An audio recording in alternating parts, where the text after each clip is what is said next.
सकफी कबीले जो अल्लाह ताला जल जलालहू अमन वालू जे ज़ात बाबरकात रखा दीन जो कम थो वठे आहे छा उन मुख्तार जे लामा तवाजे खिदमत में थोरन लफ्ज़न में अर्ज़ कया तो उन शख्सन मां हिकिड़ो बदबख्त शख्स जन नबी करीम जे ज़ात बाबरकात खां बाद में नबूवत जी दावा कई हुई हुजूर खां पोइ जेको नबूवत जी दावा करे सो मुसलमान या काफिर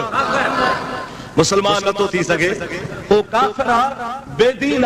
अल्लाह जे कुरान ते ओ खातमन नबियीन नबी करीम आखिरी नबी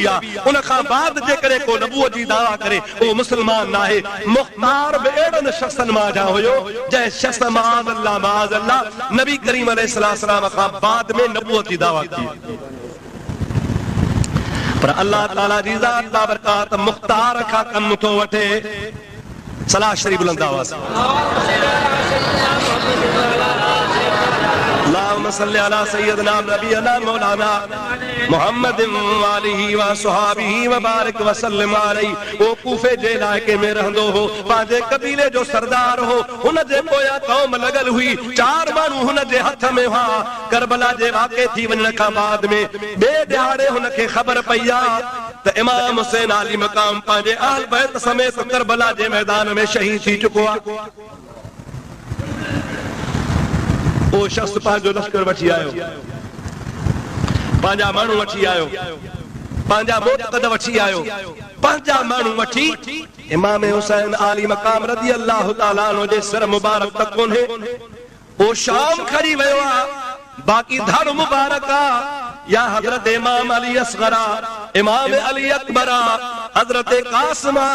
उन खां अलावा हजरत अब्बास अलमदार रज़ी अल्लाह ताला अन्हु मजमईन आहिन उन सभी जे जिस्मन खे गॾु कराए करबला जे सरज़मीन ते जाते अॼुकल्ह दफ़न थिया आहिनि उन जगह ते उन क़बरूं खोटाए जनाज़े जी निमाज़ जो मुसलमान का इंतजाम कराए इमाम हुसैन आली मकाम ऐं हुन जे अज़ीज़न क़रीबन जे जिस्म मुबारक खे दफ़न थो कराए खुदा जो शान ॾिसो इन्नल्लाह ताला युअय्यिदुल इस्लाम बिरजुलिन फासिकिन फासिक जे हथां अल्लाह ताला दीन जो कम वठी रहियो उनखे अजर कोन मिलंदो उनखे सवाब कोन मिलंदो उनखे बदलो कोन मिलंदो जो ला खलाक लहुम फिल आखिरा एड़न माण्हुनि जो आखिरत में हिस्सो आहे ई कोन को पर अल्लाह पाक जी ज़ात बाबरकात चाहींदो आहे त मां जेकॾहिं बेदीन जे हथां हिकिड़ो दीन जो कमु वठां दीन जी मदद कराया त कराए सघां थो पियो हज़रत इमाम हुसैन आली मकाम जे तमाम खानदान जा सिर मुबारक उते मौजूद हा धड़ मुबारक में मौजूद हा हिकड़े हुसैन जो सिर मुबारक शाम जे तरफ पर धड़ उते इमाम साहब जे तमाम खानदान मुरीदन हुर समेत उन सभनी के मुख्तार उन जगह ते दफन कराए बाइज्जत तरीके से मदफून कराए तो पियो अल्लाह ताला जी ज़ात बाबरकात जो शान आ जो रब करीम जी ज़ात बाबरकात हिकड़े ज़ालिम खां कम तो वठे पियो सुभान अल्लाह आम तरह सां माण्हू पुछंदा आहिनि मां इन जे करे इन मौज़ूअ जी वज़ाहत कई त पोइ छा थियो यानी इमाम हुसैन जा दफन सिर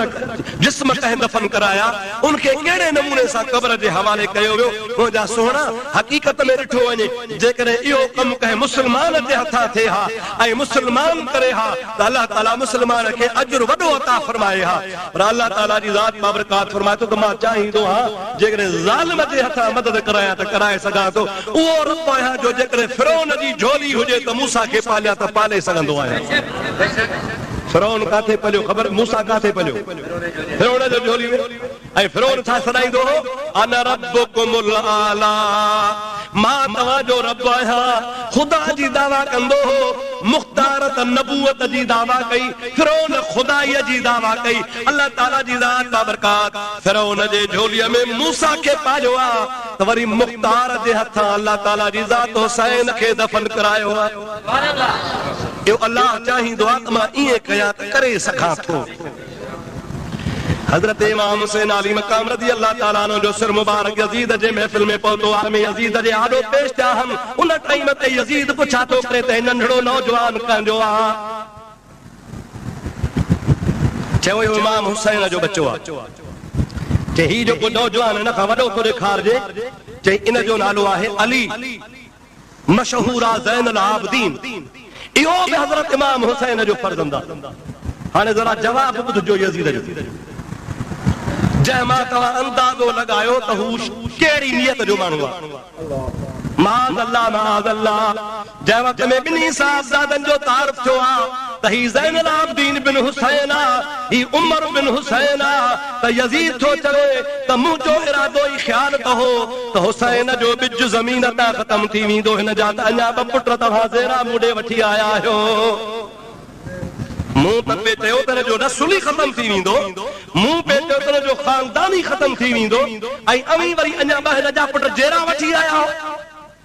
अवा अंदाज़ो लॻाए सघो था त ख़बीस जी नियत कहिड़ी। हिन जी नियत आई त नबी करीम जे ख़ानदान खे बिल्कुलु ख़तम कयां, पर अल्लाह वॾी ताक़त वारो आहे। इमाम हसन रज़ी अल्लाह ताला अन्हु उन जो फर्ज़ंदो कासिम करबला में शहीद थियो आहे। ॿियो फर्ज़ंद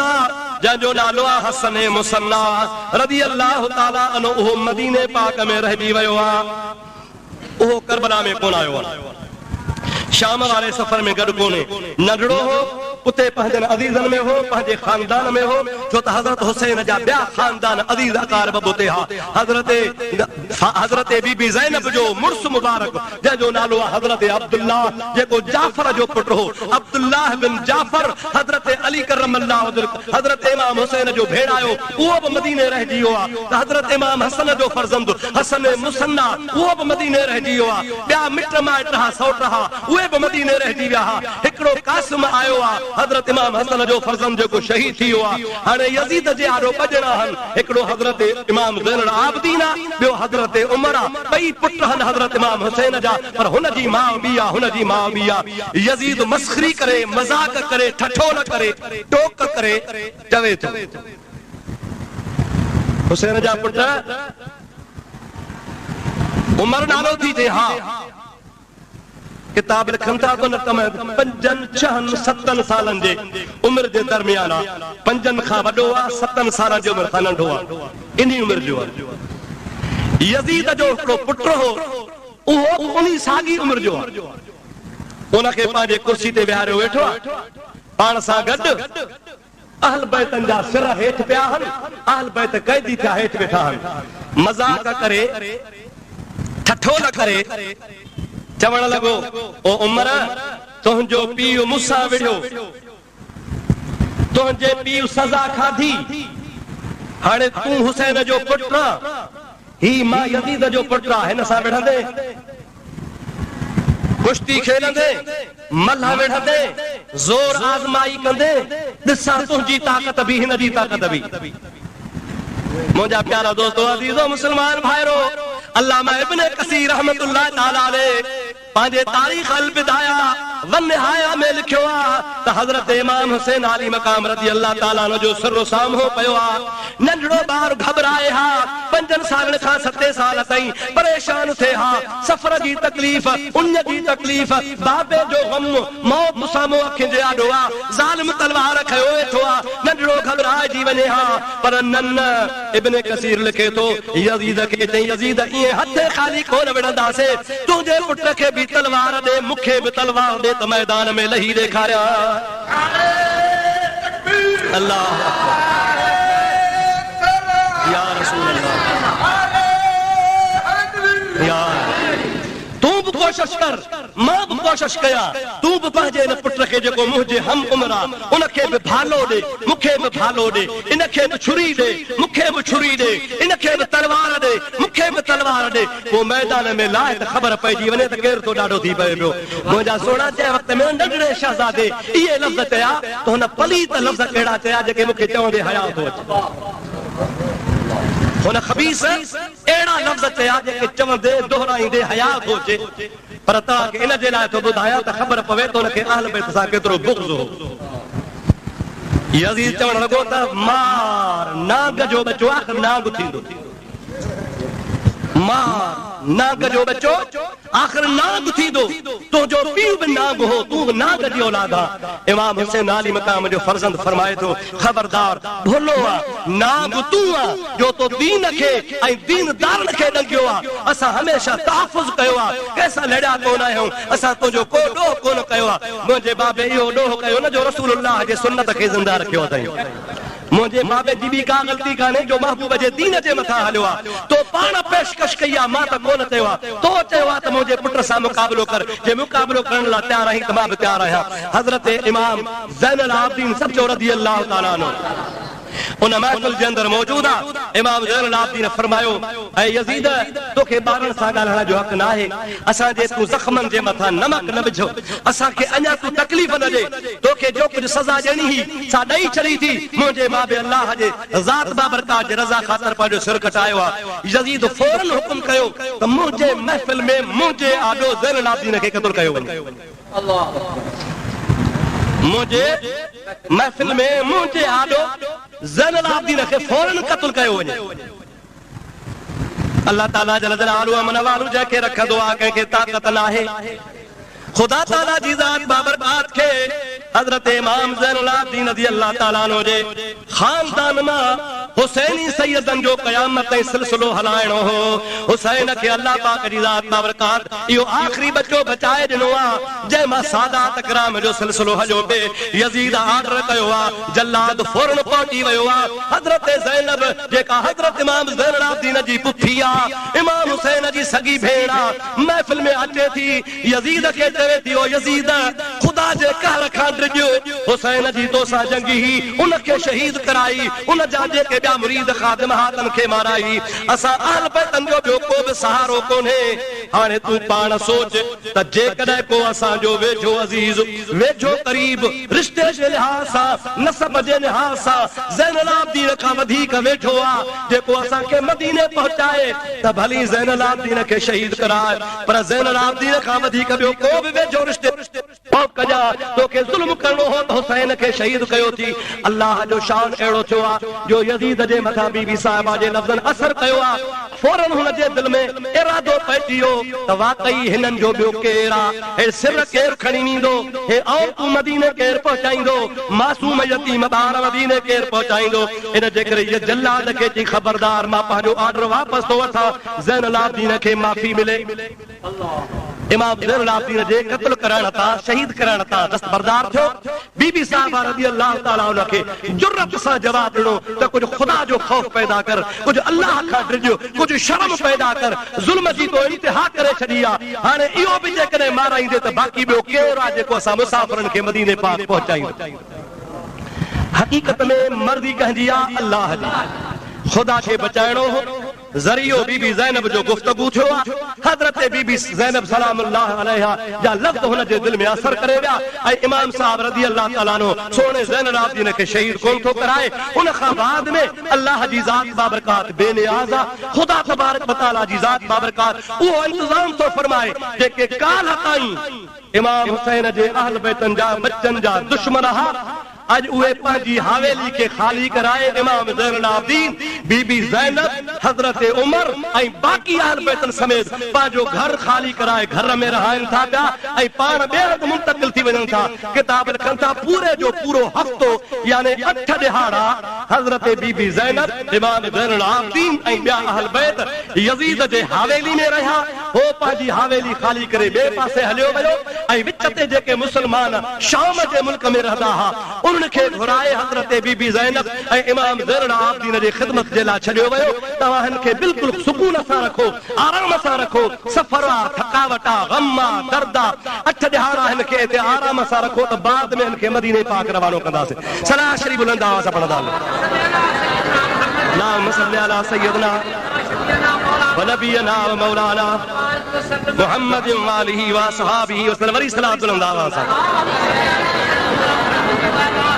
अल्लाहुम्मा सल्ली अला सय्यदना नबीना मौलाना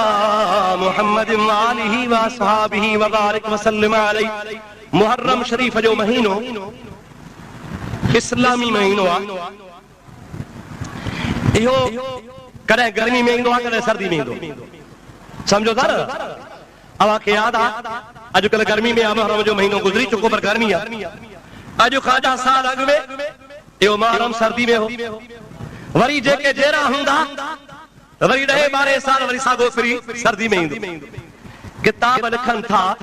त जॾहिं इमाम हुसैन शहीद थियो आहे उन ज़माने में मुहर्रम जो महीनो अंग्रेज़ी अगस्त महीने में आयो। कौन था समझो केड़े महीने में हे केड़ो महीनो आ जुलाई आएगा गर्मी मजेदार हाँ जून जुलाई मई का वो गर्मी शुरू थी मदद कर दिया मई जून जुलाई अगस्त तमाम गर्मी जा दिहाड़ा हुंदा अगस्त का बाद में पोवन गर्मी आस्ते आस्ते झकी थींदी आ हालांकि पटींदी तो सितंबर ताईं भी आहे पर अगस्त में तमाम सिधी गर्मी हुंदी आ रुगू हुंदियूं बरसात जी मौसम हुंदी आ हवा बंद थी वेंदी आ खुदा पियो पनाह जे सारी रात माण्हू गुज़ारींदा तकलीफ़ जी हालत में तो उन ज़माने में सन 61 हिजरीअ में जॾहिं करबला मुहर्रम शरीफ आयो आ त मुहर्रम सां अंग्रेज़ी महीनो अगस्त जो हो माना तमाम शदीद गर्मी हुई अगस्त जो महीनो रेतीलो इलाइको हवाऊं बंद सख्त गर्मी आवाज था समझो त इंसान जो जिस्म बदबू कंदो या न 8 दिहाड़ा त वॾी ॻाल्हि आहे पर मां थो चवां 8 पहरनि जे अंदरि माण्हू डप थो करे वञे अला इन औलिया अल्लाह ला यमूतून बल यंतकिलून मिन दारिन इला दारिन उखरा आम वलीअ जी ॻाल्हि हा अल्लाह ताला फरमाईंदो आहे त ख़बरदार ख़बरदार अल्लाह जो वली मरंदो नाहे हिकिड़ो घर छॾे ॿिए घर ॾे वेंदो आहे हे त वलीअ जी ॻाल्हि हा हे शहीद हुया जेके अल्लाह जे क़ुरान ज़िंदा सॼो आहे कुरान पियो तो ला तक़ूलू लिमन युक़तल फी सबीलिल्लाह अमवात जेके अल्लाह जे राह में शहीद थिया तन के मौल न चइजो बल अहयाउन वलाकिन ला तशऊरून बलक उहे जहिड़ा तव्हां खे ख़बर न आहे किताब लिखनि था इमाम हुसैन आली मक़ाम जे जिस्म पाक दफ़न थी चुको आहे धड़ मुबारक अहल बैत सां गॾु आहे यज़ीद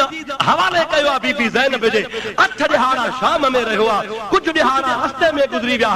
10-15 दिहाड़ा गुज़री विया पर रोज़ानो हुसैन आली मक़ाम रज़ी अल्लाह अन्हु जे जिस्म मां अंबर खां वधीक ख़ुशबू ईंदी हुई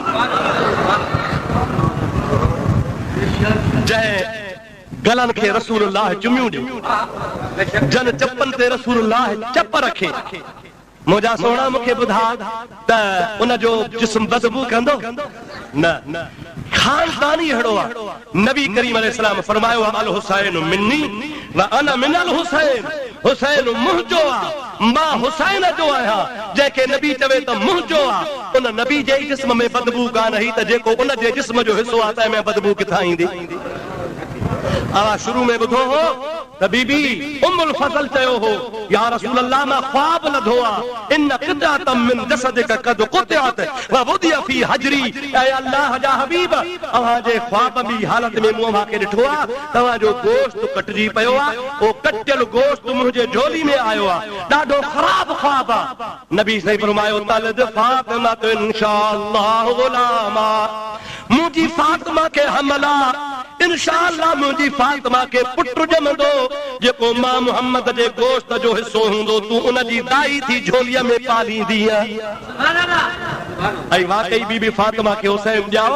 जेको बीबी उम्मुल फज़ल दाइको कयो नबी करीम उन खे पंहिंजे गोश्त जो हिस्सो सॼो मूंखे ॿुधाए जेको रसूलुल्लाह जे गोश्त जो हिस्सो हूंदो त जे जिस्म में बदबू हूंदी मज़े जी ॻाल्हि तोखे ॿुधायां मज़े जी सरात पर त ॿुधायां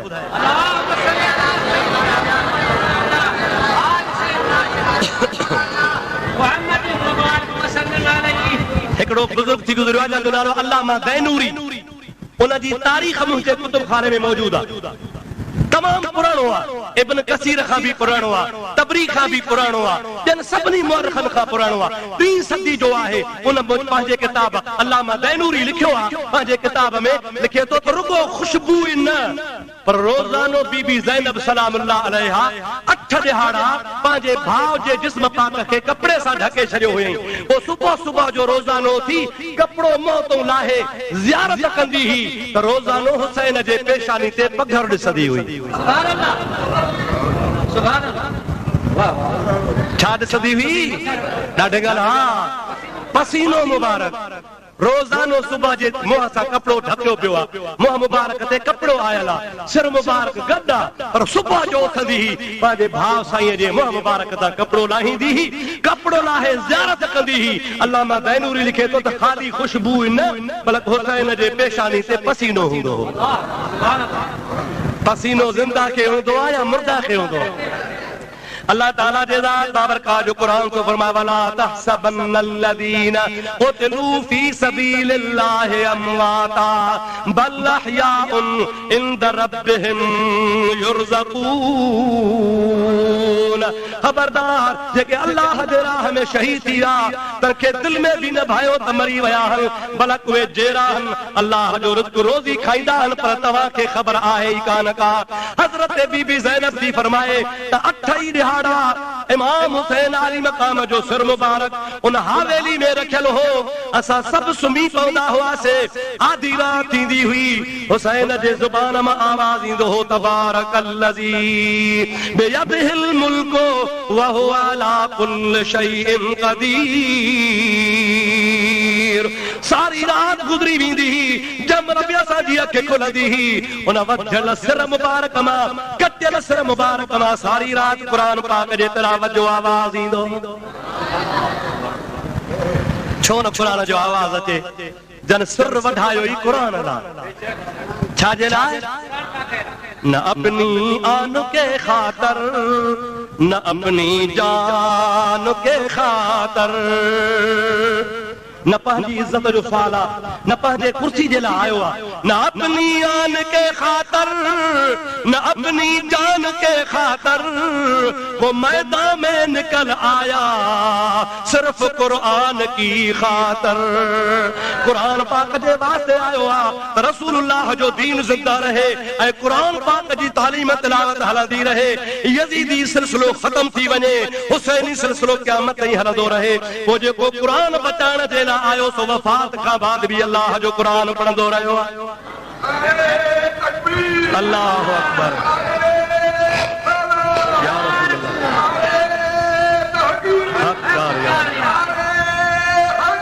या सरासरी बुलंद आवाज़ सां अल्लाहुम्मा सल्ली अला सय्यदना नबियना मौलाना मुहम्मद व आलिहि व असहाबिहि व सल्लम। वरी सलात बुलंद आवाज़।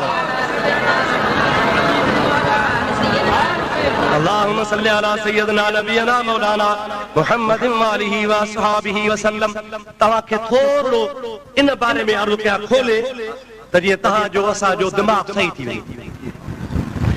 थिए थो न इंसान सोचींदो आहे सिर कटियो पियो आहे, वढियो पियो आहे, कीअं पियो क़ुरान पढ़े? अल्लाह जे क़ुरान ते भरोसो आहे? क़ुरान छा थो चवे त जहिड़ा ईअं न ॿी हदीस ॿुधी। नबी करीम सल्लल्लाहु अलैहि वसल्लम फरमाइनि था जंहिं शख्स जी दुनिया में क़ुरान सां मोहब्बत हूंदी आहे, क़ुरान पाक सां दुनिया में प्यार हूंदो आहे, मरी वेंदो आहे, माइट क़बर में पूरे ईंदा आहिनि, कांधी वापसि थींदा आहिनि। सभ खां पहिरीं अल्लाह जा मलाइक जन्नत जो क़ुरान पाक खणी हुनखे क़बर में पहुचाए वेंदा आहिनि। हुज़ूर से फरमाइनि था उहो क़बर जे अंदरि क़ुरान पाक ते क़यामत ताईं तिलावत कंदो रहंदो आहे। जलालुद्दीन सुयूती चयो असांजे ॻोठ में हिकिड़ी क़बर खोटीसीं। बुज़ुर्ग 6 सदीअ जो, अॼुकल्ह 15 पई हले, अॼु खां 700 साल अॻे जो बुज़ुर्ग आहे। उहो फरमाए थो त असांजे ॻोठ में माण्हू मरी वियो, असां क़ब्रिस्तान वियासीं, क़बर खोटीसीं, पटु लॻो पियो आहे, निशान ई कोन्हे। क़बर खोटे जंहिं महिल तरे ते पहुतासीं त महिल तरे ते पहुची असां सामी पेठा आई। सामी सम्झो था? बगली जेका क़बर में साइड में खॾ खणबी आहे, पासे में माण्हू के बगली चवंदा आहिनि, के सामी चवंदा आहिनि, के ॻुझ चवंदा आहिनि। हर हिकु इलाइक़े जो पंहिंजी ज़ुबान आहे, सामी, ॻुझ या वरी बगली। बहरहाल इमाम साहब फरमाए थो, जलालुद्दीन फरमाए थो असां जीअं जो सामी खोटीसीं त सामी खोटींदे कुदरत ख़ुदा जी रंबे सां पे खोटियोसीं। हीअं जो रंबो हुयोसीं त खॾ थी पई, तमामु वॾी खॾ थी पई, अंदर ज़मीन पोरी आहे। बुजुर्ग फरमाए थो त मां पाण मौजूद हुजां, अंदर जो उन खॾ में निहारियो त सुभान अल्लाह हिकिड़ो नूरानी चेहरे सां शख्स क़बर में वेठो आहे, पलथी मारियो वेठो आहे, साम्हूं क़ुरान खोलियो पिया तिलावत वेठो करे। सुभान अल्लाह, सुभान अल्लाह। हेका अहिड़े गैरे नथू खैरे जी ॻाल्हि कान्हे, जलालुद्दीन सुयूती जी ॻाल्हि आहे, जंहिं जवाबदारी ज़िमेदारी सां लिखियो आहे। चए थो जीअं जो असांजो ॾिठो त काबे ॾे हुनजो मुंहुं आहे, साम्हूं क़ुरान खुलियो पियो आहे, पलथी मारियो वेठो आहे, क़ुरान जी तिलावत वेठो करे। हुन दरी जो खुली त पोइ ते निहारे पोइ ते निहारे चवण लॻो अबा क़यामत अची वई आहे छा चयईं क़यामत अची वई आहे छा असां चयो न साईं क़यामत कान आई आहे असां ग़लतीअ सां क़बर खोटी तुंहिंजी क़बर खुली पई आहे उन बुज़ुर्ग फरमायो जे क़यामत न आई आहे त दरी बंदि कयो क़यामत न आई आहे त दरी बंदि कयो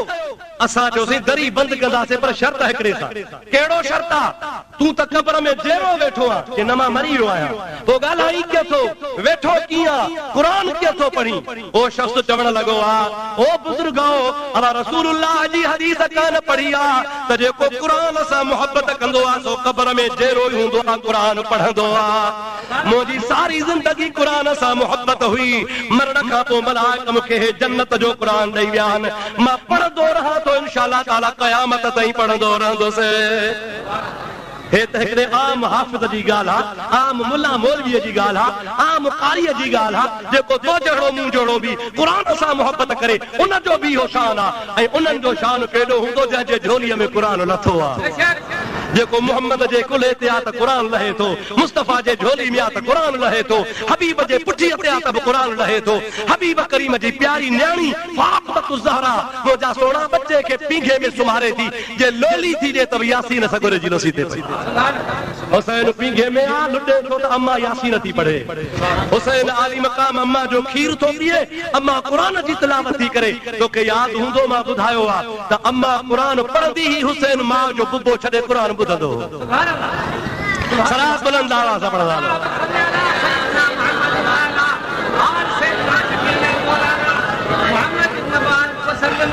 सरास सरास सरास बुलंद आवाज़ अल्लाहुम्मा सल्ली अला सय्यदना नबियना व मौलाना मुहम्मद वालिही व सहाबिही व बारिक व सल्लिम अलैहि प्यारा दोस्तों अजीजो मुसलमान भाइरो अठन दिहाड़न खां बाद में यजीद हजरत इमाम ज़ैनुल आबिदीन खे घुरायो आहे ओ ज़ैनुल आबिदीन बातो सा पंहिंजे लश्कर जा सिपाही थो जाओ पंहिंजो काफ़िलो वठी मदीने पाक वञ पर इन में मां तव्हांखे मजबूर नथो कयां जेकॾहिं अवां हिन मुल्क में रहो त तव्हांखे रहाया अवां जे वालिद जे सिर मुबारक खे दफन कराया जेकॾहिं चाहियो तव्हां मदीने पाक वञो त मां तव्हांजे हाल वाले पंहिंजी फौज कया उन फौज जी निगरानी में तव्हां मदीने पाक पहुचो इमाम ज़ैनुल आबिदीन सईद रज़ी अल्लाह ताला अन्हु फरमाइनि था यज़ीद तुंहिंजे मुल्क में असां कोन रहंदासीं पंहिंजे नाने रसूलुल्लाह जे पाड़े में वेंदासीं हबीबुल करीम ले वींदासे नबी करीम जे दरगाह में वींदासे फौज दी या नदी पर असा के आजाद कर असा मदीने पाक जो सफर था कयूं मदीने रवाना था थियूं इमाम ज़ैनुल आबिदीन रज़ी अल्लाह ताला अन्हु जे हवाले कुछ उन फौजी मानू हवाले कया फौजन के रवानो करे इमाम ज़ैनुल आबिदीन अग में थियो इमाम साहब फौजन के फरमाइन था गाल बुधो मुसा पर्देदार हम मुसा नबी जा अज बचड़ा हम मुजी अम्मा है मुजू भेनरू हम मुजा ब्या करीब हम इन जे करे अवां जे अग में न हलो असां जे वेझा भी न हलो मता असां जी बेपर्दगी थी पवे या तव्हां अग में हलो असां तव्हां जे पोयां हलूं या वरी असां अग में हलूं तव्हां पोइते पोइते अचो जीअं तव्हां जी असां जे काफ़िले जे मथां भी नज़र न पवे पर्दो मुसलमान लाइ ज़रूरी आहे अहम फर्ज़ आहे असां बेपर्दगी करे असां पंहिंजी गैरत विञाए छॾी आहे अल्लाह ताला कुरान पाक में पर्दे के फर्ज कयो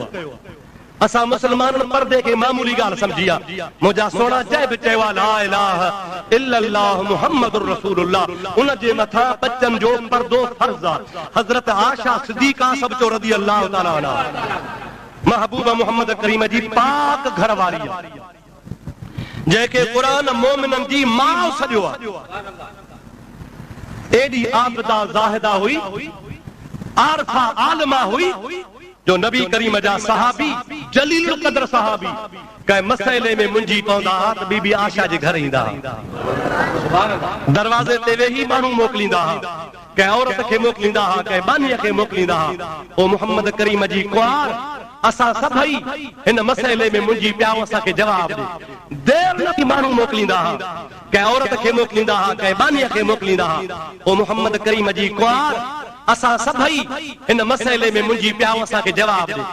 देर न थींदी ही बीबी आशा सिद्दीका रसूलुल्लाह जी हदीस पढ़ी ॿुधाईंदी हुई सुभान अल्लाह जेतरू हदीसूं भी आशा के याद हूं एतरू कई के याद कोन हूं महबूब जे निजी जिंदगी में गल रहण वाली सरकार जी प्यारी घरवारी आ एक हाणे कचहरी में वेठी आ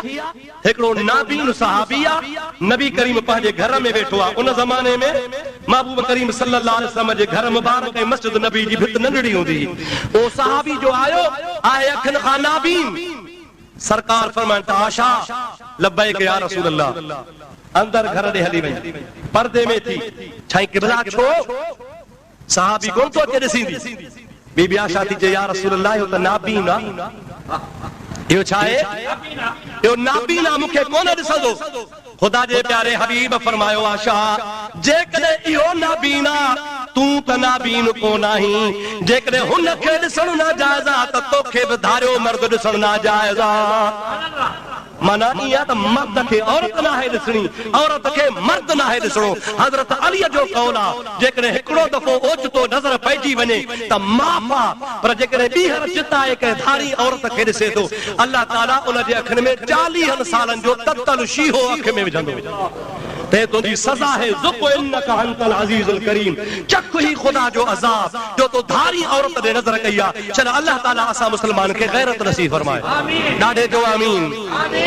पंहिंजे धीअरुनि खे पंहिंजे घरवारुनि खे पंहिंजे भेनरुनि खे पंहिंजे अज़ीज़नि करीबनि खे पर्दो करायो पर्दे में रहायो धारिया मर्द घर में न आणियो धारनि वटि तव्हां पंहिंजा बच्चा न वठी वञो घर में पंहिंजो पर्दे सां माण्हू रहे इहे न थिए जो मुड़ुसु वेठो आहे दुकान ते माई वते शॉपिंग कंदी अल्लाह तबारक व तआला शर असांखे बुरी रस्म खां बचाए जंहिं जाइ ते बेपर्दगी हूंदी आहे उन जॻह ते घणियूं ख़राबियूं थींदियूं आहिनि हर बुराईअ जी जड़ बेपर्दगी आहे असांजो मुआशरो छो तबाह थियो आहे असांजे मुआशरे में बेहयाई छो वधी वई आहे हिकु त जेका मखलूत तालीम आहे इन बेड़ो ॿोड़े छॾियो आहे मखलूत तालीम समझो था न कॉलेजनि में यूनिवर्सिटियुनि में हाई स्कूलनि में छोकिरा छोकिरियूं गॾु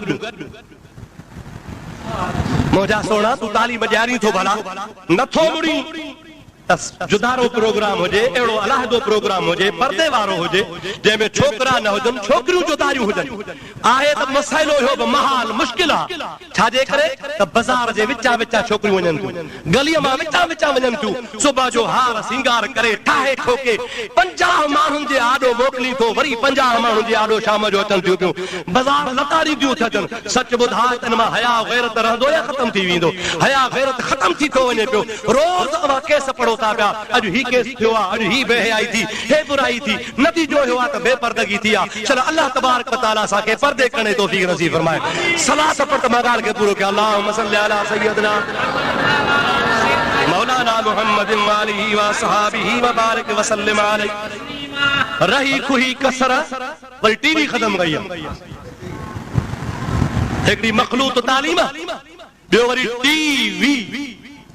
टीवी वञा कुझु न कुझु खैर आहे वरी जेका डिश आई आहे उन त बेड़ो ॿोड़े छॾियो आहे मुस्लमान मुंहिंजा अदा मुंहिंजा प्यारा भाउ अल्लाह ताला शरह सां मुस्लमान खे गैरत नसीब फरमाए मुआशरे जो तमाम हाल बुरो थी वियो आहे अल्लाह रसूल जी बेफरमानी वधी वई आहे रब करीम जी ज़ात बाबरकात के सां डबराए छॾियो आहे बेबरकती वधी वई आहे सहाबी पुछनि था या रसूल अल्लाह बेपर्दगीअ मां कहिड़ो नतीजो निकिरंदो पाण फरमाइनि था बेपर्दगीअ जा 2 नुक़सान आहिनि बेपर्दगी जा 2 नुक़सान या रसूल अल्लाह कहिड़ा पाण फरमाए त पहिरो नुक़सान बेपर्दगी में आहे त हया हलियो वेंदो छा वेंदो या रसूल अल्लाह ॿियो कहिड़ो नुक़सान आहे नबी करीम जी ज़ात बाबरकात फरमाइनि था 2 नुक़सान दुनिया जा आहिनि आख़िरत जो अञा परे आहे दुनिया जो पहिरो नुक़सान आहे त हया हलियो वेंदो ॿियो नुक़सान कहिड़ो आहे त बरकत हली वेंदी छा हलियो वेंदो कणकूं तमामु घणियूं थियूं थियनि फुटियूं तमामु घणियूं थियूं थियनि कमद तमामु घणो आहे फसल तमामु भला था थियनि पिया ॾोकड़ हज़ारे रुपया अचनि था पिया लखनि जी आमदनी आहे करोड़ रुपया अचनि था पिया पर कुर्बान मदीने वारा तो था वञा ख़ुदा जे हबीब पाक फरमायो आहे जंहिं घर में बेपर्दगी आहे उन में बेबरकती हूंदी केतिरो बि करोड़नि जी तव्हांजी आमदनी हूंदी पर तव्हांजी पूरी कान पवंदी आहे या न आहे अदा अॼुकल्ह असांजो हाल कहिड़ो आहे ॾिसो त असां हज़ारूं रुपया कमायूं था लखूं रुपया अचनि था पिया त बि मुंहिंजा आदा बजट अॻे ई ख़तम थियो वञे माण्हू कर्ज़ पियो खणे उधारनि ते पियो हले इंतज़ार में आहे त मां हीअ पूरत कयां का पूरत कान थी थिए हुनजो असली बुनियाद हुयो आहे जो मोहम्मद करीम जे शरीयत खे असां छॾे ॾिनो आहे चल अल्लाह ताला असांखे रसूलुल्लाह जे तरीक़े ते हलण जी तौफ़ीक़ अता फरमाए दोस्तो अज़ीज़ो इमाम हुसैन आली मक़ाम जो सिर मुबारक मदीने पाक रवानो थियो मौलाना जामी सभई जो रहमतुल्लाह अलैह ॾाढे जो रहमतुल्लाह अलैह वाक़ई इन जे मथां घणनि आलिमनि तनक़ीद कई आहे लिखियो अथनि जूं रिवायतूं सही न आहिनि कंहिं चयो आहे त इहा रिवायत जुड़तू आहे कंहिं चयो आहे त इहा रिवायत ज़ईफ़ आहे कंहिं चयो आहे त इहा इसराइलियात मंझूं आहे बहरहाल मुख़्तलिफ़ आलिमनि जा राया आहिनि पर अल्लामा जामी शवाहिद नबूवत में हिकिड़ी रिवायत लिखी आहे भला जेकॾहिं ज़ईफ़ बि आहे पर ज़ईफ़ जे लाइ इहो हिकिड़ो कानून हूंदो आहे त ज़ईफ़ रिवायत बि फ़ज़ाइलुल आमाल में मोतबर हूंदी आहे अक़ीदे जे मामले में क़बूल न आहे लेकिन फ़ज़ाइलुल आमाल में फज़ीलत जे बाब में ज़ईफ़ ॻाल्हि खे बि क़बूल इहो हिकिड़ो उसूल आहे वो वाक़ियो मां तव्हांखे ॿुधायां उन वाक़िए में इमाम हुसैन आली मक़ाम जी करामत बयान कई इमाम हुसैन जी शहादत खां पोइ बि करामत बयान आहे हक़ीक़त में करामत हिकिड़ी फज़ीलत आहे जेकॾहिं ज़ईफ़ रिवायत सां बि बयान कई वञे त उहा करामत जे हद ताईं बयान करे सघिजे थी सलात पढ़ त ॻाल्हि पूरी कयो अल्लाहुम्मा सल्ली अला सय्यदना नबीना मौलाना मुहम्मद व आलिहि व असहाबिहि व बारिक व सल्लिम अलैहि हज़रत इमाम हुसैन आली मक़ाम रज़ी अल्लाह ताला अन्हु जो सिर मुबारक मदीने पाक रवानो थियो आहे रस्ते में हिकिड़े ॻोठ जे भरमा थी लॻिया वो ॻोठ सॼो सारो कुझु मुस्लमान हा कुझु गैर मुस्लमान हा उन्हनि ॻोठनि मंझां मुंहिंजा प्यारा दोस्त जमल इमाम हुसैन आली मक़ाम जे सिर मुबारक जो गुज़र थियो आहे हिकिड़ो कुराड़ो घर मां ॿाहिरि निकिरी आयो आहे ओचितो जो काफ़िलो ॾिठई त पुछा की इहे काफ़िलो कंहिंजो आहे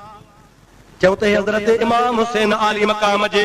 लुटियल ख़ानदान जो काफ़िलो आहे चई छा ॻाल्हि आहे चई इमाम हुसैन आली मक़ाम जेको रसूलुल्लाह जो ॾोहिटो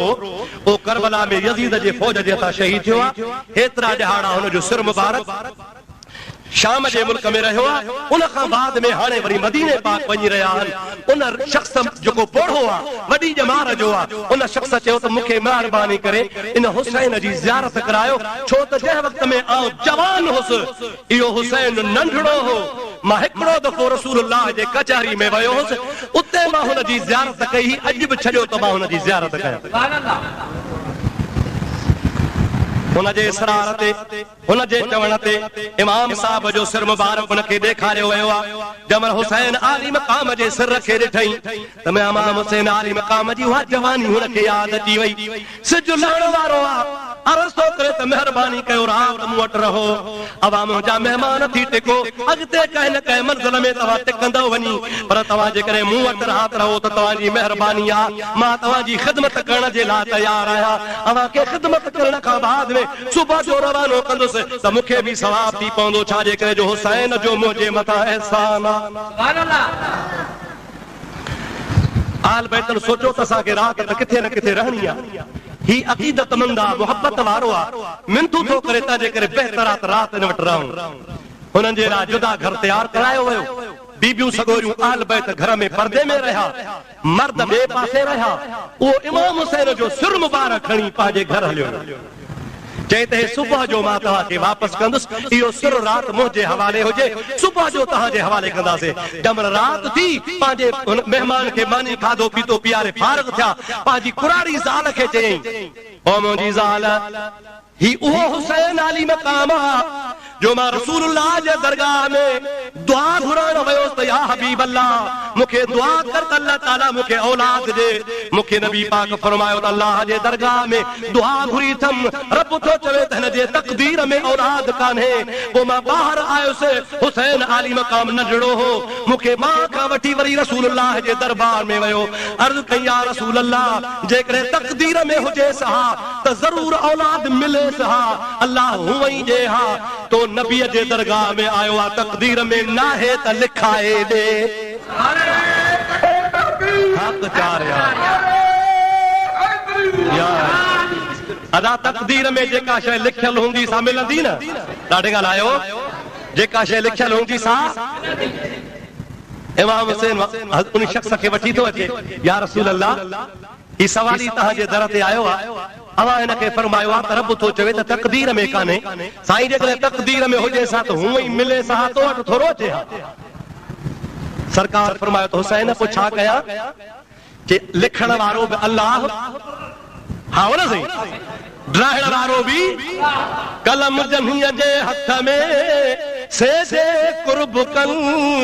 अॻियां अंग में ते ॿिया भी जे लिखन या अल्लाह जे ज़ात बाबरकात जे हथ में आ तक़दीर ड्राइण वारो भी खुदा है यमहुल्लाहु मा यशा व युस्बितु व इंदहु उम्मुल किताब खुदा जी ज़ात बाबरकात फरमाइंदो आ त लोह महफूज़ मां अल्लाह जे ज़ात बाबरकात वटा मुंहिंजी मर्ज़ी आ वणे त लिखा वणे त ड्राइण मुखा को पुछण वारो कोने को चओ तक़दीर कंहिंजे हथ में आ ॾाढे जो कंहिंजे हथ में आ इमाम हुसैन आली मकाम रसूलुल्लाह खे अर्ज़ कयो नबी पाक खुदा जे दरगाह में हथ खया मौला तो हिनखे तक़दीर में कोन ॾिनो आहे पर तक़दीर लिखण रहण वारो तूं आहे हुसैन सफ़ारशी आहे मां मोहम्मद दुआ थो घुरां सफ़ारशी ॾे बि निहार मां मोहम्मद ॾे बि निहार ऐं मुंहिंजा मौला हिनखे औलाद अता फरमा अल्लाह दुआ क़बूल कई नबीअ जी दुआ रद न थींदी आहे उन शख़्स खे हिक जे बजाए ख़ुदा ताला 7 फर्ज़ंद अता फरमाया अल्लाह दोस्तों अज़ीज़ो मुसलमान भाइरो अब पांजी घरवारी के तो चवे पियो सलाह सलाह बुलंद आवाज़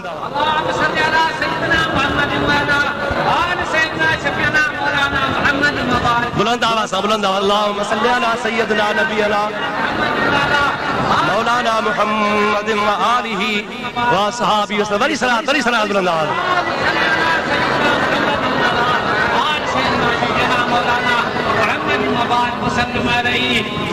पांजे घरवारी के तो चवे त घरवारी कुराड़ी चे जी चे जह जवान जो सिर असांजे घर आयो आ तू कान थी सुञाणे मां सुञाणा तो ई ओ फर्जंद रसूल जो आ ई ओ अल्लाह जे हबीब जो बच्चो आ जह जे सिफारिश था अल्लाह पांजे फजल सां असां के 7 पुट अता फरमाया सुभान अल्लाह असां अहले सुन्नत जो अकीदो आ त धीऊ अल्लाह ॾींदो आ त पुट भी अल्लाह ॾींदो आ केर ॾींदो आ बाबा ॾाढे जो केर ॾींदो आ न को जाम साहब ॾींदो आ न को कलंदर ॾींदो आ न को भिटाई ॾींदो आ न को रोज़े धणी ॾींदो आ पुट अल्लाह ॾींदो आ पर इहो ज़रूर आ त अल्लाह जाम साहब जी दुआ क़बूल कंदो आ अल्लाह भिटाई जी दुआ क़बूल कंदो आ अल्लाह कलंदर जी दुआ क़बूल कंदो आ अल्लाह रोज़े वारे जी दुआ क़बूल कंदो आ अल्लाह जे वलीअ जो को मां हथ खणण रब क़बूल कंदो आ को पुट ऐं धीउ अल्लाह ॾींदो आ केर ॾींदो आ ए मुला बेचारा मुंझी पौदान चौदान तो जाम साहब को पुट घुरियो आ अवा भिटाई का घुरियो आ अवा कलंदर का घुरियो आ न असि अल्लाह का घुरदा दीदो अल्लाह वा पर सफारिश वलीउल्लाह कंदो सफारिश त खुदा कबूल कंदो आ न सही खुदा जे वस में आ माई के टी गाल बुधी थी हे हुसैन ओ जे अल्लाह जे दरगाह में पाण के 7 पुट वठी ॾिना हाणे हुसैन जो सिर असां वटि मेहमान आ सुबह जो यो सिर पाण कोन ॾींदासीं छा था समझो यो सिर ॾाढे ॻाल्हायो सिर असांजो माई जो भला पोइ कीअं हो ज़रूर वठंदा पोइ छॾींदा त कोन मुड़ुस थो चए मुंहिंजी सलाह जेकॾहिं तूं हुन ते हली त चे कहिड़ी सलाह चई सुबह जे टाइम ते जीअं असांखे सिर वेढ़े ॾिनो हो असां बि वेढ़े ॾींदासीं खोलींदा कोन असीं हिकिड़ो पंहिंजो पुट कुही था ॾेई छॾियो सम्झो साल आहे न हिकिड़ो पंहिंजो पुट कुही ॾींदासीं उहो पुट खणी वेंदा पोइ मदीने वञी संभालींदा रस्ते में कोन संभालींदा हुनखे सिर जो सिर मिलंदो माई जो जेकॾहिं इहा ॻाल्हि आहे त पोइ बि 6 पुट असांखे हूंदा हुसैन असांजे घर में हूंदो किस्सो मुख्तसर दोस्तों अज़ीज़ो मुसलमान भाइरो मुख्तलिफ रिवायतूं आहिनि हिकिड़ी रिवायत में ईअं बि ईंदो आहे जो सुबुह जो हुन पंहिंजे पुट खे शहीद कयो आहे उन जो सिर वेढ़े माई सगोरी खे चई मोकिलाए इमाम साहब ज़ैनुल आबिदीन जे हवाले कयो आहे पर मुंहिंजा प्यारा दोस्त हर हमेशह फ़र्क़ु हूंदो आहे आम उम्मतीअ जे सिर में ई सोणे हुसैन जे सिर मुबारक में फ़र्क़ु आहे हुसैन जो सिर मुबारक त कपिड़े में बि रोशन हुयो कपड़े में भी खुशबूदार हो सिर मुबारक जी जो खणी आया ऐं पंहिंजे घर रखी पंहिंजे पुट जो सिरजन था पिया त इमाम ज़ैनुल आबिदीन फरमाइनि था पिया ओ अता जेका अमानत असां तोखे ॾिनी सां तूं मटाए खणी आयो आही उहा अमानत नाहे साईं उहा साॻी आहे न बाबा साॻी न आहे किसे खे खुटाइणो आहे ॻाल्हि लॻी आहे कि भला तरसो मां वञा वरी ॿियो पुट कुठो आहे वरी टियों कुठो आहे चौथों कुठो आहे पंजो कुठो आहे हर हिकु सिर जी मुंहिंजी मुंडी खयो पियो अचे तव्हां त हुन सत ई पुट कुही छॾिया सतनि कुहण खां बाद में जॾहिं आयो इमाम ज़ैनुल आबिदीन फरमाया था न नाहे उहो सिर नाहे मोटियो रोईंदो पियो अचे घर वारी खे चवण लॻो ओ घर वारी हुसैन जो सिर ॼणो पइजी वियो हुसैन जे सिर खे पाण रखी नथा सघूं पर रोवानी ॻाल्हि जे करे तो त सिर हुसैन जो बि वियो ऐं मुंहिंजा सत ई पुट शहीद थी विया घर बि मुंहिंजो तबाह थी वियो जेकॾहिं हुसैन जो सिर रहे हा त मुंहिंजी कामयाबी ही पर सिर कोन रहियो ऐं सत ई पुट बि शहीद थी विया मुंहिंजा प्यारा दोस्त किताब लिखनि था पिया हुसैन आली मक़ाम जो सिर पेटीअ में बंदि रखियो पियो आहे उन मूं आवाज़ पियो अचे ओ मुंहिंजा प्यारा मुरीद असांखे छॾ त मदीने पाक वञूं तक़दीर में मुंहिंजे सिर खे अम्मा फातिमा सां गॾु दफ़न थियणो आहे ऐं तूं घबराए न तूं पंहिंजे पुटनि जा सिर खणी मुंहिंजे सिर सां मिलाईंदो धड़ सां लॻाईंदो वञ सत ई जहिड़ा थी वेंदा अल्लाह या रसूल अल्लाह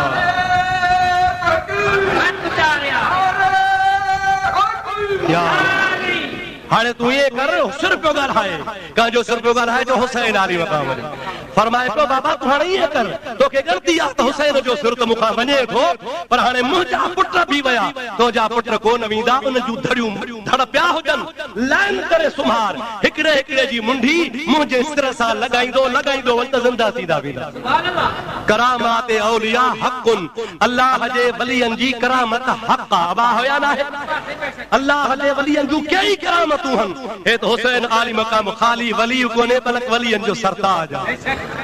मुंहिंजा प्यारा दोस्त अल्लामा जामी लिखे थो त सत ई फर्ज़ंद जेरा थिया इमाम हुसैन आली मक़ाम जो सिर मदीने पाक पहुतो जवल मदीने पाक पहुतो आहे त ख़बर ई उन ॾिहाड़े पहुती आहे त हुसैन शहीद थियो अॻु में ख़बर ई कान्हे छो त न को टेलीफोन हो न को रस्ता हा न को पैगाम हो न को अख़बार हुई काफ़ी टाइम गुज़री वियो 30-25 ॾींहं गुज़री विया शुर मुबारक मके मदीने शरीफ़ पहुतो आहे उन खां पोइ ख़बर पई आहे त हज़रत इमाम हुसैन आली मक़ाम शहीद थियो आहे पोइ अदीज़न क़रीबन हुसैन आली मक़ाम जे सिर मुबारक खे दफ़न कयो आहे जन्नतुल बक़िया में जंहिं जाइ ते ख़ातून जन्नत जी क़बर आहे हुसैन जो सिर मुबारक पंहिंजे वालिदा सां गॾु उन जे घर में ज़ैनुल आबिदीन आहे उन जे घर में इमाम मोहम्मद बाक़िर आहे उन जे घर में इमाम जाफ़र सादिक आहे उन जे घर में मुंहिंजा दोस्त इमाम हसन आहे उन जे घर में ॿिया अहल बैत सगोरा आहिनि उन जे घर में नबी करीम जूं ॿ पुफियूं आहिनि उन जे घर में नबी पाक जो फर्ज़ंद इब्राहिम आहे उन जे घर में हज़रत नबी करीम जो ॿियो ख़ानदान आहे उहो सॼो सारो थल्लो सॾिबो या अहल बैत जो थल्लो अलाह ताला असांखे इन गुनाहगार खे कई दफ़ा ज़ियारत नसीब कई आहे मुंहिंजी दुआ आहे ख़ुदा हर मुस्लमान खे ज़ियारत नसीब फरमाए उन हुसैन आली मक़ाम जे सिर मुबारक वारी जाइ ते मुस्लमान पहुचे तो उनखे अजीब कैफियतारी थी पवंदी आहे रब करीम शल तहां जे मथां असां जे मथां रहम फरमाए हुसैन आली मक़ाम जे नक्शे कदम ते हलण जी ख़ुदा तौफ़ीक़ नसीब फरमाए हुसैन आली मक़ाम जो प्रोग्राम हो रसूलुल्लाह जे दीन खे ज़िंदा करण वो ज़िंदा करे ॾेखारियईं इस्लाम ज़िंदा होता है हर करबला के बाद इस्लाम जी ज़िंदगी आहे करबला खां बाद में अगर करबला जो वाक़ियो न थिए हा त मुंहिंजा अदा असां में गैरत इफ़त पाक दामनी इस्लाम जो जज़्बो ई कोन हुजे हा अॼु 1400 साल गुज़री आहे मुस्लमान में जेकॾहिं इस्लाम जो जज़्बो आहे त हुसैन जे खून जे सदके मां तमाम प्रोग्राम शॉर्ट करे छॾियो मुख़्तसर करे वियो आहियां विच ते वॾा वॾा अहम वाक़िया उहे छॾे वियो आहियां पर छा कजे छो त मथां वरी महीनो ॿियो थो अचे मौज़ू तब्दील थियण वारो आहे अहम ॻाल्हियूं तव्हांजे ख़िदमत में पेश कयूं अथमि मुंहिंजे ख़्याल में तक़रीबन 7 जुमा थी विया 7 जुमा समझो था न पर 7 जुमनि में भी मौज़ू पूरो कोन थी सघियो आहे अॼु 7 जुमो आहे अल्लाह ताला जी ज़ात क़बूल फरमाए जेके 4 ॻाल्हियूं ॿुधायूं अथमि मुंहिंजा अदा दुआ कजो जेकॾहिं का घटि का वधि ॻाल्हि थी हुजे त ख़ुदा मूंखे माफ़ फरमाए छो त थी सघंदो आहे इंसान खां का ग़लती बि थी सघंदी आहे मां अल्लाह खां दुआ कंदुसि अर्ज़ु कंदुमि मौला जेकॾहिं का असां खां ग़लती थी हुजे ॼाणी वाणी कान थी आहे इरादतन कान थी आहे बिना इरादे जे थी आहे तूं असांजी माफ़ फरमाइजांइ अल्लाह सही तहां जा असां जा सभिनि जा बेड़ा पार करे आमीन। अल्लाह जी दरगाह में सते जुमे ते हथ खड़ी दुआ करो हुसैन जे सदके खुदा सभिनि जा बेड़ा पार फरमा मौला सभिनी सवालनि जा सवाल पूरा कर मौला सभिनी सवालनि जा सवाल पूरा फरमा मौला सभिनी जूं मुसीबतूं दूर फरमा मौला सभिनी परेशानियूं दफ़ा फरमा मौला सभिनी मुस्लमान जा कर्ज मर्ज ला मौला सभिनी मुस्लमाननि जी औलाद सालिह बणा मौला जेके बीमार हन तन खे शफा अता फरमा मौजा खालिक मौजा मालिक जेके मज़लूम हन तन जी तू मदद फरमा जंजो रिज़्क़ रोज़ी तंग आ तंजो रिज़्क़ रोज़ी कुशादो फरमा हुसैन ऐं अहल बैत ऐं नबी करीम जे सहाबन जे सदके मौला असां के दीन जो शौक़ नसीब फरमा दीन ते इस्तिक़ामत नसीब फरमा मदीने तैयबा की हाज़िरी नसीब फरमा वो दिन खुदा करे के मदीने को जाए हम खाके दरे रसूल का सुरमा लगाए हम अल्लाह ओ दिहाड़ो करे जो पाण लब्बैक पुकारे मके हलूं उतां वरी अस्सलातु वस्सलाम अलैका या रसूल अल्लाह पढ़ी मदीने हलूं खुदा ताला तहां जी असां जी हाज़िरी कबूल फरमाए दुआ कयो इन खुदा जे घर के अल्लाह आबाद करे ये असां जी सॼी जमात गरीब आ मिस्कीन आ रुपयो रुपयो ॿ रुपया चंदो था जो मुंहिंजा ता लखनि जो कम आ फर्श रहियो पियो आ दीवार रही पई आ मीनारा रहिया पिया आहिनि दुआ कयो अल्लाह तबारक व तआला पंहिंजे घर खे पाण ठाहे अल्लाह ताला असांखे तौफ़ीक़ नसीब फरमाए पंहिंजे महबूब जे सदके खुदा ताला हिन घर खे आबाद फरमाए बिबरकत अल्लाह व मलाइकतहू युसल्लूना अलन नबी या अय्युहल्लज़ीना आमनू सल्लू अलैहि व सल्लिमू तस्लीमा अल्लाहुम्मा सल्लि अला मुहम्मदिन व आलिहि व असहाबिहि व सल्लम सुब्हान रब्बिक रब्बिल इज्जति अम्मा यसिफून व सलामुन अलल मुरसलीन वल्हम्दुलिल्लाहि रब्बिल आलमीन ला इलाहा इल्लल्लाहु मुहम्मदुर रसूलुल्लाह।